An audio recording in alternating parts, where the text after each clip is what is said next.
जय हिंद साथियों, आप सभी लोगों का आपके अपने परिवार प्रेपकर में हार्दिक स्वागत। तो साथियों, मैं आपके लिए लेकर आया हूं एक बेहतरीन सी मल्टीप्लिकेशन की ट्रिक जो आपकी कैलकुलेशन को बहुत ही अच्छा कर देगी। तो चलिए साथियों, इस ट्रिक को हम लोग सीखते हैं। तो साथियों, ये जो ट्रिक है वैदिक मैथ्स की ट्रिक है और बहुत ही बेहतरीन ट्रिक है। चलिए ध्यान से समझते हैं। जब भी किसी भी नंबर को 9 से मल्टीप्लाई हो रही होगी, चाहे 9 एक बार लिखा हो चाहे 9 दो बार लिखा हो, तब कैसे सेकंडों में आप मल्टीप्लाई कर सकते हैं, इस ट्रिक के माध्यम से हम लोग सीखते हैं। इसमें आपको 3 केस मिलेंगे। पहले केस में यहां पर राइट हैंड साइड में और लेफ्ट हैंड साइड में नंबर ऑफ डिजिट सेम होंगे। जैसे यहां पर भी 2 डिजिट है, यहां पर भी 2 डिजिट है।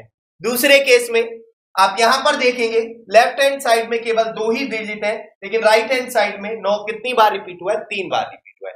और यहां पर थर्ड केस में आप देखेंगे लेफ्ट हैंड साइड में जो डिजिट्स हैं वो राइट हैंड साइड में जो डिजिट्स हैं उनकी संख्या से ज्यादा। तो ये 3 केस आपको दिखाई देंगे। तो तीनों केसों को हम ध्यान से समझेंगे, तीनों केसेस को ध्यान से समझते हैं। चलिए तो ध्यान से देखिए, पहले केस में आपको कुछ नहीं करना। जब भी 9 से मल्टीप्लाई हो रही होगी, चाहे 9 एक बार हो, चाहे 9 2 बार हो, चाहे 3 बार हो, चाहे 4 बार हो, 9, आपको कुछ नहीं करना। इस संख्या में से एक कम करके लिख देना है 26। इसमें से एक कम करके लिख दो। लेफ्ट हैंड साइड में जो डिजिट है उसमें से एक कम करके लिख दो। अब 9 में से 6 गया, 3 बचा। 9 में से 2 गया, 7 बचा। ये इस क्वेश्चन का आंसर हो जाएगा। नहीं समझ में आया, एक बार और समझेंगे। ध्यान से देखिए, जैसे यहां भी 5 संख्याएं हैं, यहां भी 5 संख्याएं, तो ये जो लेफ्ट हैंड साइड में जो संख्या है उसमें से एक कम करके लिख देंगे, उसमें से एक कम करके लिख देंगे। 1 माइनस करेंगे 3 में से तो 1 आ जाएगा।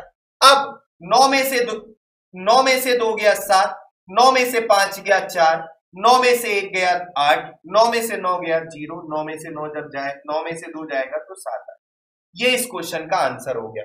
इतना लंबा कैलकुलेशन आप सेकंडों में कर सकते हैं। अब आते हैं हम केस 2 पर। साथियों, यहां पर क्या है? यहां पर लेफ्ट हैंड साइड में 2 डिजिट है, यहां पर राइट हैंड साइड में 3 डिजिट है। तो यहां पर पहले तो डिजिट्स की संख्या को हम सेम बनाएंगे। यहां भी 3 डिजिट हो गई, यहां भी 3 डिजिट हो गई।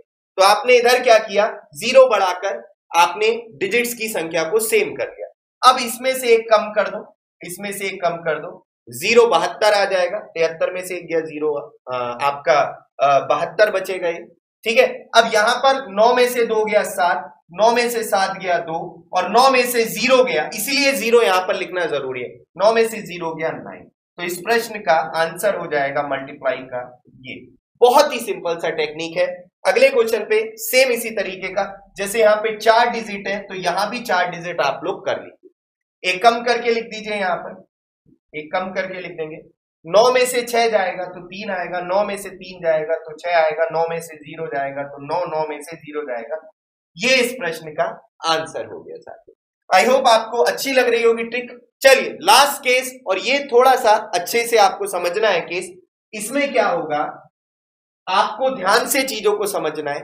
जब लेफ्ट हैंड साइड में डिजिट्स की संख्या राइट हैंड साइड से ज्यादा हो जाए, तो यहां पर कितनी बार 9 है? 2 बार। तो यहां पर भी 2 डिजिट पर आप सर्कल कर लो, है ना, उसको बॉक्स में फिलअप कर लो। अब जो भी बच गया, जैसे यहां 3 बार 9 होता तो 3 डिजिट पर हम बॉक्स बना लेंगे। जो भी बच गया उसमें से आपको क्या करना है? एक जोड़कर इस संख्या में माइनस करना है।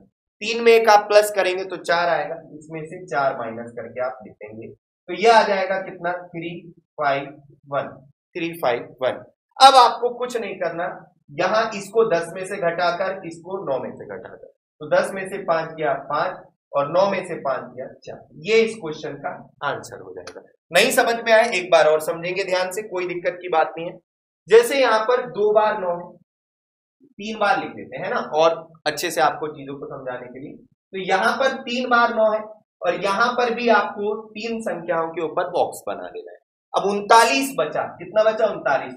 39 में एक प्लस करो 40, और 40 यहां से आप जब माइनस करेंगे तो यह आएगा आपका कितना? 2, और यह आ गया 11 में से 4 गया 7 बचा, यहां 1 बचेगा, ये 9 और ये 3।